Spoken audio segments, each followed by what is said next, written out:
బిలాము దగ్గరికి వచ్చి, బిలాము ఒక ప్రవక్తగా ఉండి దైవ దర్శనం కలిగిన వ్యక్తి, బాలాకు పంపించిన మనుషులతో కాంప్రమైజ్ అయి మరి ఆయన బహుమతులను ఆశించినట్టుగా లేఖనం రాయబడింది.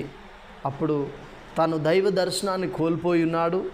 రెండోది, ఆయన చంపబడినట్టుగా లేఖనం రాయబడింది. దైవజనమా, ఈరోజు నీ నా జీవితంలో చూసినట్లయితే సాతానుడు ఎన్నో వలలు వేసి గత కొంతకాలం ఇంప్రాజెక్ట్ అనే ఒక వల వేసిండు. ఇంకా నానావిధ వలలలో మరి క్రైస్తవులు పడి విలవిలలాడుతూ సాతానుకు దాసోహమై లేదా వానితో కాంప్రమైజ్ అయి వారి ఆత్మీయ జీవితాలలో ఎంతో వెనుకబడిపోతున్నారు. మొదటి వారిగా ఉన్న అనేక మంది కడపటి వారిగా మార్చబడుతున్నారు. నీ నా జీవితంలో ఎలా ఉంటున్నామో ఒకసారి గమనించాలి.